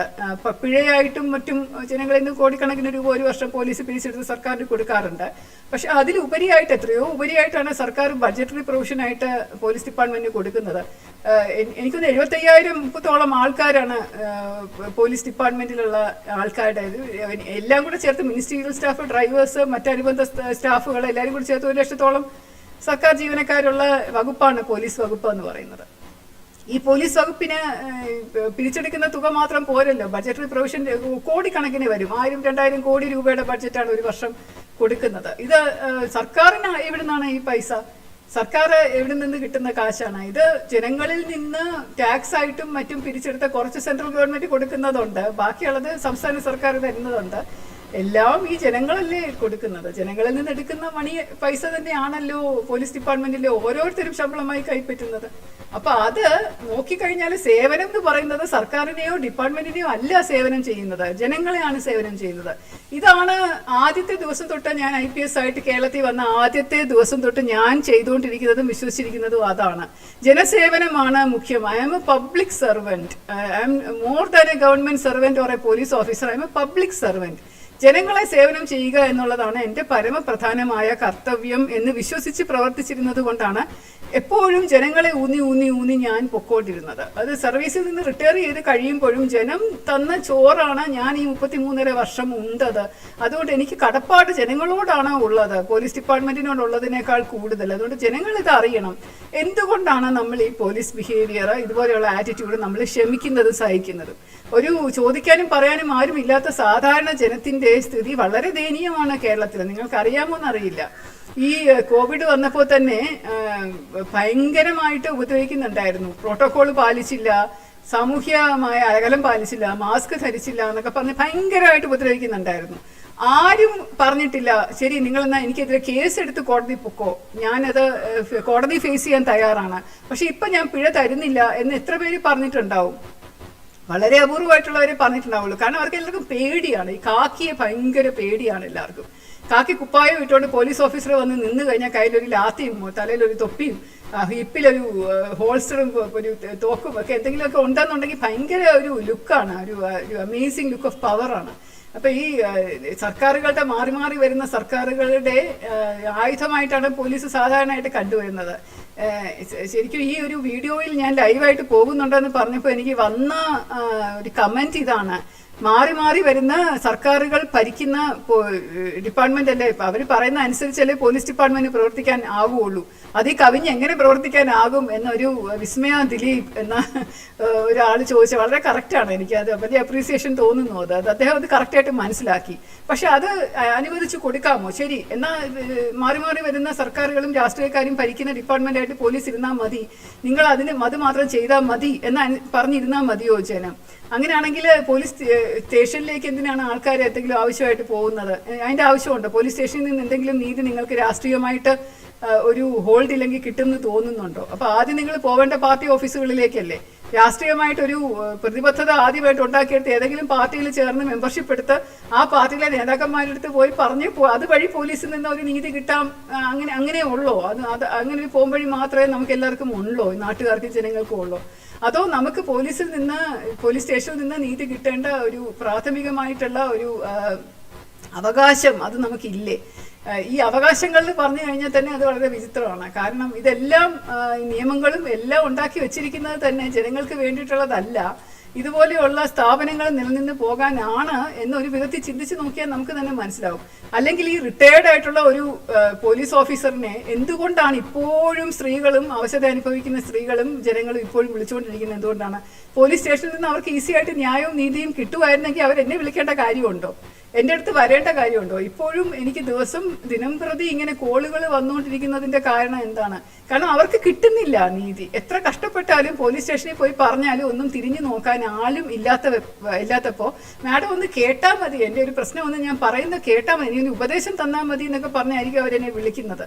പക്ഷെ അതിന് പോലും ഒരു കഴിവില്ലാത്ത അവസ്ഥയിലേക്ക് എന്നെ തള്ളിവിടുന്ന ഒരു സംവിധാനമാണ് ഇപ്പൊ നിൽക്കുന്നതെന്ന് അറിയുമ്പോൾ എനിക്ക് തന്നെ ഖേദം തോന്നുന്നു. ഞാൻ 33 വർഷം സെർവ് ചെയ്ത ഡിപ്പാർട്ട്മെന്റ് എന്തുകൊണ്ടാണ് ഇങ്ങനെ ആയതെന്ന് ഓർക്കുമ്പോൾ എനിക്ക് വലിയ വിഷമം തോന്നുന്നുണ്ട്. ഇന്നും ഇന്നലെയും പണ്ടും ഒന്നും തുടങ്ങിയതല്ല. ഞാൻ വരുന്ന സമയം തൊട്ട് പോലീസ് ഡിപ്പാർട്ട്മെന്റിൽ കയറുന്ന അവസരം തൊട്ട് ഇതുവരെ ഇപ്പോൾ വരെ നോക്കുവാണെങ്കിൽ വലിയ മാറ്റങ്ങളൊന്നും ഉണ്ടായിട്ടില്ല. മാറ്റങ്ങൾ ഇനി ഉണ്ടാവുമോ എന്ന് അറിയുകയില്ല. കാരണം 1800-കളിൽ എങ്ങാണ്ട് ബ്രിട്ടീഷുകാര് ഉണ്ടാക്കിയെടുത്ത സമ്പ്രദായമാണ് പോലീസിൽ ഇപ്പോഴും തുടർന്നുകൊണ്ടിരിക്കുന്നത്. കാക്കി എന്നുള്ള യൂണിഫോമിന്റെ നിറം അത് നമുക്ക് സ്വാതന്ത്ര്യം കിട്ടി 75 വർഷം ആകാൻ പോകുന്നു, എന്നിട്ട് പോലും അതിനൊന്നും മാറ്റാനായിട്ട് ശ്രമിച്ചിട്ടില്ല. നമ്മുടെ ഭാരത ഭരണഘടന, Indian penal code, criminal procedure code, evidence act തുടങ്ങിയ അടിസ്ഥാന നിയമങ്ങൾ എല്ലാം തന്നെ ബ്രിട്ടീഷ് നിയമത്തിന്റെ ചുവട് പറ്റി എഴുതിയിരിക്കുന്ന നിയമങ്ങളാണ്. ഈ കോൺസ്റ്റിറ്റ്യൂഷൻ പോലും കുറെ അമെൻമെന്റ്സ് വന്നിട്ടുണ്ട്, നിയമങ്ങളിൽ ഒരുപാട് മാറ്റങ്ങൾ വന്നിട്ടുണ്ടെങ്കിൽ പോലും നമുക്ക് നമ്മുടെ രാജ്യത്തിന് അനുസൃതമായിട്ടുള്ളൊരു മാറ്റം വന്നിട്ടില്ല. അല്ലെങ്കിൽ തന്നെ ഭാരതം എന്ന് പറയുന്ന ഒരു ഒറ്റ രാജ്യമായി നമ്മുടെ ഈ ജോഗ്രഫിക്കൽ ബൗണ്ടറീസ് ഒക്കെ ആയിട്ട് വന്നതുപോലും സ്വാതന്ത്ര്യത്തിന് ശേഷമാണല്ലോ. അതിനു മുമ്പ് ഭാരതം, ഇന്ത്യ എന്ന് പറയുന്ന ഒരു രാഷ്ട്രം ഏതായിരുന്നു ചോദിച്ചു കഴിഞ്ഞാൽ നമുക്ക് പറയാൻ പോലും പറ്റില്ല. അത് പല പല സ്ഥലങ്ങളിലായിട്ട് കിടക്കുകയായിരുന്നു, പല പല രാജ്യങ്ങളായിട്ട് കിടക്കുകയായിരുന്നു. അപ്പൊ അതൊരു ഐഡന്റിറ്റി വന്നു കഴിഞ്ഞത് ബ്രിട്ടീഷ് കോമൺവെൽത്ത് 54 കോമൺവെൽത്ത് കൺട്രീസിലെ ഒന്നായതുകൊണ്ട് മാത്രമാണ്. ആ ബ്രിട്ടീഷ് മറ്റു പല രാജ്യങ്ങളും ഒരുപാട് മാറി അവരുടേതായിട്ടുള്ള തനതായ രീതിയിലേക്ക് പോയപ്പോൾ ഇപ്പോഴും ബ്രിട്ടീഷ് പോലീസ് ചെയ്തിരുന്ന അതേ രീതിയാണ് നമ്മുടെ പോലീസ് തുടരുന്നത്. അതേ കാക്കി, അതേ ധാർഷ്ട്യം, അതേ ലാത്തി, അതേ പെരുമാറ്റം, അതേ നിയമങ്ങൾ. പണ്ട് ചെയ്തിരുന്നത് ബ്രിട്ടീഷുകാര് നമ്മുടെ നാട്ടിലുള്ള പോലീസുകാരെ തന്നെ റിക്രൂട്ട് ചെയ്ത് അവരെ കൊണ്ടാണ് അടിക്കുകയും പിടിക്കുകയും കൊലപാതകം നടത്തുകയും ലോകമർദ്ദനം നടത്തുകയൊക്കെ ചെയ്തിരുന്നത്. അതായത് ബ്രിട്ടീഷുകാർ നേരിട്ടല്ലായിരുന്നു, നമ്മുടെ നാട്ടുകാർ തന്നെയാണ് ചെയ്തുകൊണ്ടിരുന്നത്. ബ്രിട്ടീഷ് പോലീസിന്റെ അംഗമായി അവർ തന്നെയാണ് ഈ ക്രൂരതകൾ കാട്ടിയിരുന്നത്. അതുപോലെ ഇപ്പോഴും നമ്മുടെ ജനങ്ങളോട് ക്രൂരത കാട്ടാനും നമ്മുടെ ജനങ്ങളെ അടിച്ചമർത്താനും പോലീസ് ഒരു ഉപാധിയായി ഉപയോഗിക്കുന്നു. അതാണ് ഏറ്റവും പരമമായിട്ട് നമ്മൾ കാണുന്നത്. സഹായം, ജനസേവനം എന്നുള്ളതല്ല. ഓക്കെ, സേവനം എന്നൊക്കെ പറയുന്നുണ്ട്, ഒരുപാട് പുതിയ പുതിയ പദ്ധതികൾ വരുന്നുണ്ട് മാധ്യമങ്ങളിലൂടെ, സാമൂഹ്യ മാധ്യമങ്ങളിലൂടെ ആ പദ്ധതികൾക്ക് ഒരുപാട് പ്രാധാന്യം കൊടുക്കുന്നുണ്ട്. ഞാൻ തന്നെ ഒരുപാട് പ്രപ്പോസൽസ് കൊടുത്തിട്ടുള്ളതിന് തന്നെ തുണ എന്ന് പറയുന്ന കമ്പ്യൂട്ടർ നെറ്റ്വർക്ക് വഴി ജനങ്ങൾക്കുള്ള സേവനങ്ങൾ എത്തിച്ചു കൊടുക്കാനായി ഞാൻ തുടങ്ങിയ കാര്യം ഇപ്പം 3 പ്രാവശ്യം ഇനോഗ്രേഷൻ അന്ന് ഞാൻ SCRB ADGP ആയിരുന്നപ്പോൾ തുടങ്ങിയത് ഇപ്പം 3-4 പ്രാവശ്യം ഉദ്ഘാടനം വീണ്ടും പുതുക്കി ചെയ്യിച്ചിട്ടുണ്ട്. ഓരോ പ്രാവശ്യം അത് കാണുമ്പോഴും എനിക്ക് തന്നെ ചിരി വരും. ഞാനിട്ട പേരാണ് the hand you need in case of assistance എന്നുള്ളതാണ്. തുണ എന്നുള്ളതിൻ്റെ ആദ്യത്തെ ദ ഹാൻഡ് യു നീഡ് എന്നുള്ള ഫോർ അസിസ്റ്റൻസ് ആൻഡ് എയ്ഡ് എന്നുള്ള അക്ഷരം തന്നെ അങ്ങനെ വന്നത് അങ്ങനെയാണ്. അതുപോലെ സംഹിത എന്ന് പറയുന്ന പേര് ഞാൻ പോലീസിന്റെ മൊബൈൽ നെറ്റ്വർക്ക് കണക്ടിവിറ്റിക്ക് കൊടുത്തത് ഞാനാണ്. പോലീസിന്റെ മെന്റൽ കൗൺസിലിങ്ങിന് വേണ്ടിയിട്ട് അവർക്ക് മാനസികമായിട്ട് സമ്മർദ്ദം വരുമ്പോൾ ഹാറ്റ്സ് എന്ന് പറഞ്ഞിട്ട് ഒരു കൗൺസിലിംഗ് സെന്റർ തുടങ്ങാനായിട്ട് അതെല്ലാം ചെയ്തു. പക്ഷെ ഇതൊന്നും പ്രാവർത്തികമല്ല, നടക്കുന്നില്ല. അതുപോലെ ഒരുപാട് കാര്യങ്ങൾ പോലീസിന്റെ മുഖം നന്നാക്കാനായിട്ട് ഒരുപാട് കാര്യങ്ങൾ ഇപ്പോൾ യൂണിഫോമിന്റെ രീതി പഴയ നിക്കറിൽ നിന്ന് പാൻ്റാക്കി, ഒരുപാട് കാര്യങ്ങൾ മാറി. പക്ഷെ എന്നാലും അടിസ്ഥാനപരമായിട്ടുള്ള മാറ്റമില്ലാത്തിടത്തോളം കാലം എങ്ങനെയെങ്കിലും അത് അതിൻ്റെ മറ നീക്കി പുറത്തു വരും. അപ്പോൾ ഒരു വൈറ്റ് വാഷ് അടിച്ച് ഒരു ഫസാഡ് ഉണ്ടാക്കി വെച്ചുകൊണ്ടിരുന്നിട്ട് ഇതാണ് പോലീസ് എന്ന് പറഞ്ഞ് ജനങ്ങളെ തൽക്കാലത്തേക്ക് പറ്റിക്കാൻ പറ്റും. ഒരു റോബോട്ടിക്സ് കൊണ്ടുവരാം, സൈബർ ഫോറൻസിക്സ് കൊണ്ടുവരാം, അതെല്ലാം കൊണ്ടുവരാം. ഇത്രയും സയന്റിഫിക് ആയിട്ട് ഡെവലപ്പ് ചെയ്തിട്ടും ഇപ്പോഴും പോലീസുകാർ ചില ആൾക്കാരെ, എനിക്ക് തന്നെ ഉണ്ടായ അനുഭവമാണ്. 2-3 ദിവസം മുമ്പ്, 2 ദിവസം മുമ്പാണെന്ന് തോന്നുന്നു, ഒരു ഫോൺ വന്നു എനിക്ക്. അപ്പോൾ ആദ്യം എനിക്കത് എടുക്കാൻ പറ്റില്ല, തിരക്കിലായതുകൊണ്ട്. നോക്കിയപ്പം ട്രൂ കോളറിനകത്ത് അത് ഫ്രണ്ട്സ് ഓഫ് സംതിങ് എന്നൊക്കെ പറഞ്ഞിട്ടൊക്കെയാണ് അത് എഴുതി വന്നത്. ബ്രാക്കറ്റിൽ ബിജു എന്നൊരു പേര് എഴുതിയിട്ടുണ്ടായിരുന്നു. ഞാനത് ആരായിരിക്കും, ചിലപ്പോൾ ഏതെങ്കിലും അത്യാവശ്യത്തിന് വിളിക്കുന്നതായിരിക്കും, ഇനിയും വിളിക്കട്ടെ എന്ന് വിചാരിച്ചിരുന്നു. കുറച്ച് കഴിഞ്ഞപ്പോൾ വീണ്ടും വിളിച്ചു. അപ്പോൾ ഞാൻ എടുത്തു. അപ്പോൾ വളരെ ധാർഷ്ട്യത്തിൽ എന്നോട് പറഞ്ഞത് ഇത് എറണാകുളം ക്രൈംബ്രാഞ്ചിൽ നിന്ന് വിളിക്കുകയാണ്, നിങ്ങൾ ആരാ എന്ന് ചോദിച്ചു. അപ്പോൾ ഞാൻ പറഞ്ഞു, നിങ്ങൾ ആരാ വിളിക്കുന്നത്? ഞാൻ പറഞ്ഞില്ലേ എറണാകുളം ക്രൈംബ്രാഞ്ചിൽ നിന്ന് വിളിക്കുകയാണ്. ഞാൻ എന്താ വിളിക്കുന്നത്? നിങ്ങൾക്ക് ഇന്ന ദിവസം ഇങ്ങനെ ഒരു ഫോൺ കോൾ ഇന്ന ആളിൽ നിന്ന് വന്നിട്ടുണ്ടോ, അത് ചോദിക്കാനാണ് വിളിക്കുന്നത്. അപ്പോൾ ഞാൻ പറഞ്ഞു, എത്ര പേരെന്നെ ഫോൺ വിളിക്കുന്നുണ്ടാവും, അതുപോലെ വിളിച്ചിട്ടുണ്ടാവും, എന്ത് കേസിൽ പ്രതി വല്ലതും ആണോ ഞാൻ, അതാണോ നിങ്ങൾ വിളിക്കുന്നതെന്ന് ചോദിച്ചു. അപ്പോൾ നല്ല അത് ചോദിക്കുന്നതിന് ഉത്തരം ഒന്ന് പറഞ്ഞാൽ മതിയെന്നു. ഞാൻ പറഞ്ഞു, ഞാൻ ആരാണെന്ന് നിങ്ങൾ അറിയാവോ? നിങ്ങൾ ട്രൂ കോളറിൽ നോക്കിയിട്ടോ അല്ലെങ്കിൽ എൻ്റെ നമ്പർ നോക്കിയിട്ടോ ആണോ എന്നെ വിളിക്കുന്നത്? ക്രൈംബ്രാഞ്ചിലെ ഉദ്യോഗസ്ഥനെ പേര് പറയുന്നില്ല ആള്. ഞാൻ ചോദിച്ചു, ബിജു എന്നുള്ള പേരാണോ നിങ്ങൾ വിളിക്കുന്നത് വെച്ചാൽ പറയുന്നില്ല. അപ്പോൾ ഞാൻ അവസാനം അയാളോട് ഞാൻ പറഞ്ഞു, ഞാൻ ഇന്ന ആളാണ്, ശ്രീലേഖ IPS ആണ്, റിട്ടയർഡ് DGP ആണ് എന്ന് ഞാൻ പറഞ്ഞപ്പോൾ ആളുടെ പെട്ടെന്ന് സ്വരം മാറി. അപ്പം അയ്യോ അല്ല മാഡം, അതാ ഞങ്ങൾ എല്ലാവരോടും ഇങ്ങനെ ചോദിക്കാൻ നിർദ്ദേശം കിട്ടി, അതുകൊണ്ട് വിളിക്കുന്നതാണ് എന്നൊക്കെ പറഞ്ഞു. അപ്പോൾ ശരി, നിങ്ങൾ ഇത്രയും സയന്റിഫിക് ആയിട്ട് പ്രോഗ്രസ് ചെയ്ത ഒരു ഡിപ്പാർട്ട്മെന്റ് അല്ലേ, നിങ്ങൾ സയന്റിഫിക് ആയിട്ട് എവിഡൻസ് എടുത്ത് കണ്ടുപിടിച്ച് തീരുമാനിക്കും എന്താണെന്ന്. ഇപ്പോൾ ആരാന്ന് മനസ്സിലായല്ലോ, ഞാൻ ആരാന്ന് മനസ്സിലായല്ലോ, നിങ്ങൾ സയന്റിഫിക് ആയിട്ട് എവിഡൻസ് കളക്ട് ചെയ്തോളൂ എന്ന് പറഞ്ഞ് ഞാൻ വെച്ചു. അത് കഴിഞ്ഞിട്ട് ഞാൻ ഫേസ്ബുക്കിലൂടെ കാണുന്നത് പലരെയും ഇങ്ങനെ ഇതുപോലെ ക്രൈംബ്രാഞ്ച് എന്ന് പറഞ്ഞ് വിളിച്ച് ഭീഷണിപ്പെടുത്തുന്നുണ്ട്. സാധാരണ ഒരു വ്യക്തിയാണെങ്കിൽ പേടിച്ചു പോകും, ക്രൈംബ്രാഞ്ചിൽ നിന്നാണ് നിങ്ങൾ ഇങ്ങനെ വിളിച്ചിട്ടുണ്ടോ എന്നൊക്കെ ചോദിക്കുമ്പോൾ അയ്യോ ഞങ്ങൾ സാർ യെസ് സാർ എന്നൊക്കെ പറയും. അപ്പോൾ അത് അങ്ങനെയുള്ള ഒരു ആറ്റിറ്റ്യൂഡ്, ഒരു ഫോണിൽ വിളിച്ച് സംസാരിക്കുമ്പോൾ ഇത്രയും സയന്റിഫിക് ആയിട്ട് പുരോഗമനം സംഭവിച്ചിട്ടുള്ള ഒരു വകുപ്പ് പോലും ഫോണിൽ കൂടെ വിളിച്ച ഒരാളോട് സംസാരിക്കുന്ന രീതി പോലും മാറിയിട്ടില്ല എന്നുള്ളതാണ്. പലരും പറയും, ഞങ്ങൾ ഇതൊക്കെ വരുമ്പോൾ ഫ്ലഡ് വന്നപ്പോൾ, അതുപോലെ വലിയ അത്യാസന്ന പ്രകൃതി ദുരന്തങ്ങളൊക്കെ വരുമ്പോൾ പലരെയൊക്കെ പൊക്കിയെടുത്തോണ്ട് അങ്ങോട്ടും ഇങ്ങോട്ടുമൊക്കെ പോകുന്നത് വലിയ വാർത്തയായിട്ട് തരുന്നുണ്ട്. ചിലപ്പോൾ ഫേസ്ബുക്കിലൂടെയും മീഡിയ പബ്ലിസിറ്റി, അന്ധയായിട്ടുള്ള സ്ത്രീയെ റോഡ് കടക്കാൻ സഹായിക്കുന്ന പോലീസ്, ഒരു വള ഊരിക്കൊടുക്കുന്ന പോലീസ് എന്നൊക്കെ പറഞ്ഞ് അങ്ങനെ ഒരുപാട് കഥകൾ വരുന്നുണ്ട്. ഒരുപാട് നല്ലവരുണ്ട്, ഞാൻ പറയുന്നില്ല, ഇല്ല എന്നല്ല ഞാൻ പറയുന്നത്, ഒരുപാട് നല്ല ആൾക്കാരുണ്ട്. പക്ഷെ ഒരു കൂട്ടത്തിൽ ഒരു ആപ്പിൾ കേടായോ അത് എല്ലാവർക്കും എല്ലാ ആപ്പിളും കേടാവുന്നതിന് തുല്യമല്ലേ, അത് ആ ദുഷിപ്പല്ലേ പെട്ടെന്ന് പറന്ന് പിടിക്കുക. അതിന് ഇത്രയും നാളായിട്ട് നമ്മൾ എന്തുകൊണ്ട് ഇതുപോലെ സംഘടനാ നേതാക്കന്മാരാണ്, പൊളിറ്റിക്കലായിട്ട് ഹോൾഡ് ഉള്ളവരാണ്, അതുകൊണ്ട് പേടിച്ചിട്ട് നടപടി എടുക്കുന്നില്ല എന്ന് പറഞ്ഞ് നടപടി എടുക്കാത്തിടത്തോളം കാലം നമുക്കിങ്ങനെയുള്ള പോലീസിനെ സഹിച്ചല്ലേ പറ്റൂ. അപ്പം അതുകൊണ്ട് നമുക്ക് എന്താണ് ഇതിനെക്കുറിച്ച് ചെയ്യാൻ സാധിക്കുക എന്നുള്ള ഒരു തീരുമാനം നിങ്ങളെല്ലാവരും കൂടെ ചേർന്ന് എടുക്കാൻ വേണ്ടിയിട്ടും ഈ ഒരു ലെറ്റർ ഞാൻ നിങ്ങളുടെ മുന്നിൽ അവതരിപ്പിക്കാനുമാണ് ഈ വീഡിയോ ഞാൻ ഇന്ന് ലൈവായിട്ട് ചെയ്തത്. ഞാൻ എൻ്റെ ആ ഒരു വീഡിയോ ഞാൻ റെക്കോർഡ് ചെയ്തത് ഞാൻ നിങ്ങളെ കാണിക്കാം.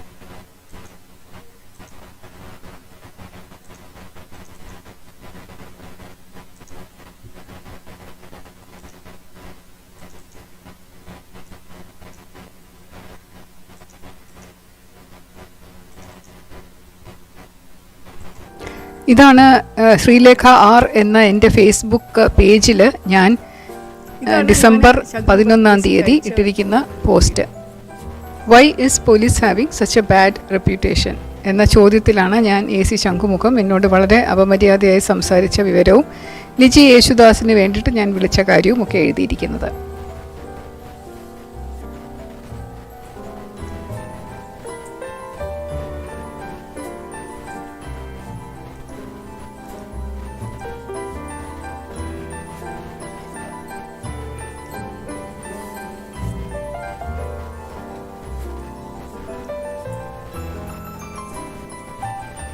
എനിക്ക് പിറ്റേന്ന് കിട്ടിയ തപാലിൽ അത് ഇതാണ് കവറ്. അനൂപ് ചന്ദ്രൻ എന്ന പേര് വെച്ചാണ് അയച്ചിരിക്കുന്നതെങ്കിലും അതിൻ്റെ കവറിങ് ലെറ്ററിനകത്ത് ഇത്രയും ബഹുമാനപ്പെട്ട മാഡം അറിയുന്നതിന് വേണ്ടി എന്ന് എഴുതിയ ആള് പേര് വെക്കുന്നില്ല, മാഡം എന്ന് എഴുതിയിരിക്കുന്നുണ്ട് അതിൻ്റെ അടിയിൽ.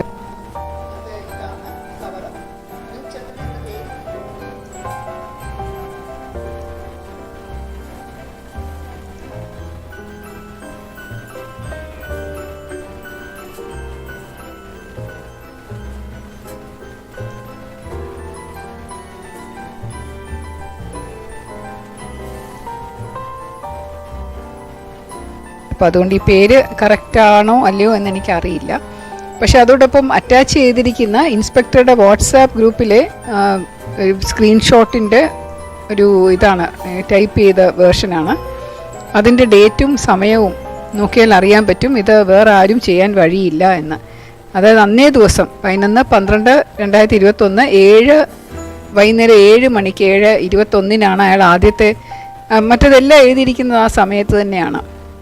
അപ്പോൾ ഇത് വേറൊരാളത് അറിഞ്ഞ് പ്രതികരിക്കേണ്ട കാര്യമില്ല. അതുമല്ല അവരുടെ ഈ പോലീസ് ഓഫീസേഴ്സിൻ്റെ ഒരു royal 26th batch inspector of പോലീസിൻ്റെ വാട്സാപ്പ് ഗ്രൂപ്പ് എന്ന് പറഞ്ഞൊരു ക്ലോസ്ഡ് വാട്സാപ്പ് ഗ്രൂപ്പിൽ വേറെ ആർക്കും കയറി എഴുതേണ്ട കാര്യമില്ല. അത് ഫോൺ പരിശോധിച്ചാലോ അല്ലെങ്കിൽ വേറെ ആരുടെങ്കിലും ചോദിച്ചോ അറിയാൻ പറ്റും. തീർച്ചയായിട്ടും പോലീസ് അന്വേഷണം നടത്തുകയാണെങ്കിൽ അത് ചെയ്യാൻ പറ്റിയേനെ. പക്ഷേ അവർ അന്വേഷണം നടത്തുന്നില്ല. അതാണ് ചെയ്യാനായിട്ട് ഉദ്ദേശം ഉണ്ടായിരുന്നെങ്കിൽ ഇപ്പോഴെന്തെങ്കിലും അത് ചെയ്തേനെ. എന്തായാലും thank you so much for your love and support.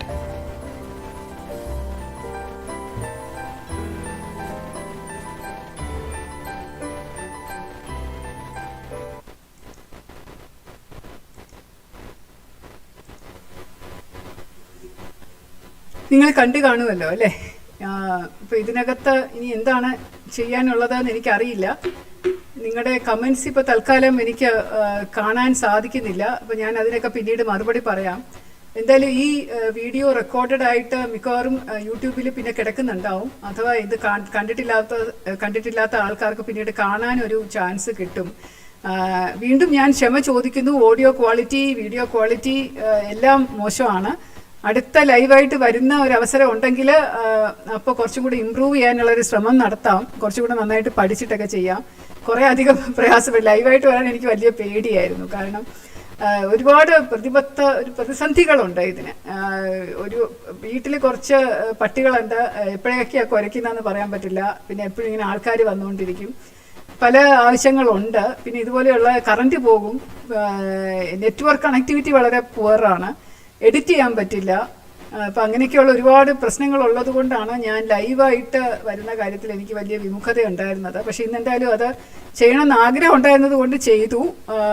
നിങ്ങൾ എന്തായാലും വന്നതിന് വളരെയധികം സന്തോഷവും നന്ദിയും ഉണ്ട്. നിങ്ങളെ പിന്നെ ഒരു അവസരത്തിൽ ഞാൻ കാണാം. നിങ്ങളുടെ എല്ലാ കമൻസിലും ഞാൻ മറുപടി പിന്നീട് പറയാം. സസ്നേഹം, ശ്രീലേഖ.